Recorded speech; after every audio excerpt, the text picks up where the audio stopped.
గుడివాడలో అన్నా క్యాంటీన్ల ప్రారంభోత్సవం రోజు ముఖ్యమంత్రి చంద్రబాబు నాయుడు గారు ఒక ఆటో డ్రైవర్ రజనీకాంత్ అనే ఆటో డ్రైవర్తో సంభాషణలో నీ ఆటో డీజిలా పెట్రోల్ అంటే డీజిల్ సార్ అంటే ఖర్చు బాగా వస్తుంది కదా అంటే వస్తుంది సార్ అంటే మరి ఎలక్ట్రిక్ ఆటోగా మార్చుకోవచ్చు కదా అంటే దాని మీద ఏమైనా అవగాహన ఉందా అంటే లేదు సార్ అంటే కలెక్టర్ నీకు అవగాహన ఉందా అంటే లేదు సార్ అంటే దాని మీద స్టడీ చేసి నివేదిక ఇవ్వని అంటూ మరి ఇప్పుడున్న ఇంజిన్ తీసేస్తే ఇప్పుడున్న ఇంజిన్ ఎలక్ట్రిక్ ఇంజిన్గా మార్చేస్తే సరిపోతుంది కదా అన్నారు. అది పెద్ద ఎత్తున ట్రోల్ అయింది. డీజిల్లో ఉన్న ఇంజిన్ తీసేసి మరి అట్లా ఎలక్ట్రిక్ ఇంజన్గా మార్చేయచ్చా, అట్లయితే దానికి 2 రెక్కలు తగిలిచ్చేసి విమానం ఇంజన్ పెట్టి ఎగిరిచ్చచ్చా, ఈ విధంగా ట్రోల్ చేశారు జనాలు, ఇప్పటికీ చేస్తూ అన్నారు. సరే ఇప్పుడు నీ ఆటో నుంచో మొదలెడతాను ఈ విధమైన ప్రయోగం అని చెప్పి చంద్రబాబు గారు అయితే ఆ రోజు అన్నారు.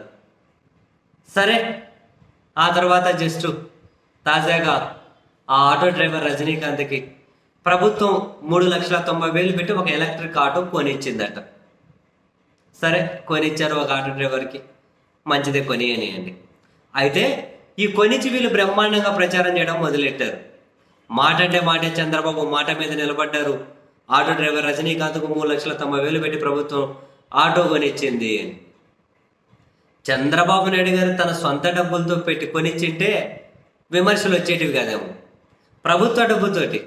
సో కింద వరుస పెట్టి మొత్తం అన్ని నెగిటివ్ విమర్శలే. ఏమని, డీజిల్ ఇంజన్ను ఎలక్ట్రిక్ ఇంజన్గా మారుస్తామని కదా చెప్పారు, మరి కొత్తది కొనివ్వడం ఏంది, మార్చి ఇవ్వాలి కదా అని చెప్పి కొందరు. అవును, మరి ప్రభుత్వం నుంచి కొనిచ్చినప్పుడు మరి డీజిల్ ఆటో ఈ ఒక ఆయన డీజిల్ ఆటో నడుపుతున్నారా?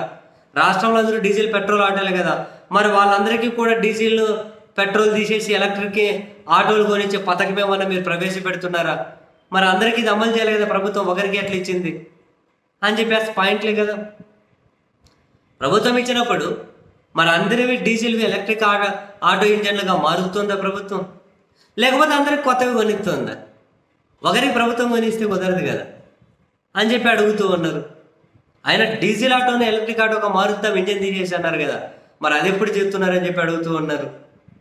ఒకరికి ఇచ్చి అది కూడా ప్రభుత్వ సొమ్ముతో ఇచ్చి ఇదేంటి డప్పు అని అండ్ అందరికీ అన్నది వస్తాయి కదా ప్రభుత్వం వాడు యూనిటీగా.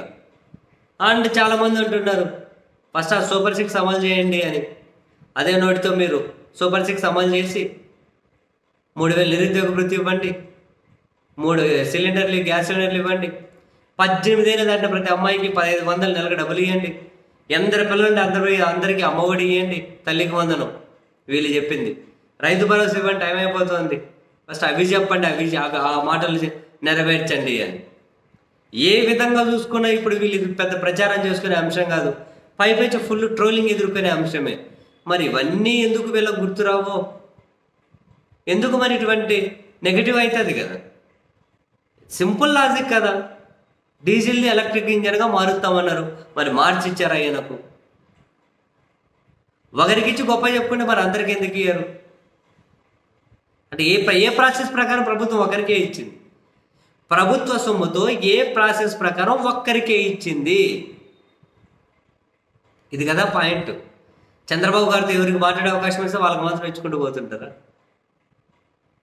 లేదా అదే ఒక పథకం ఏమైనా పెడతారా అందరికీ ఎలక్ట్రిక్ ఆటోలు ఇచ్చే విధంగా?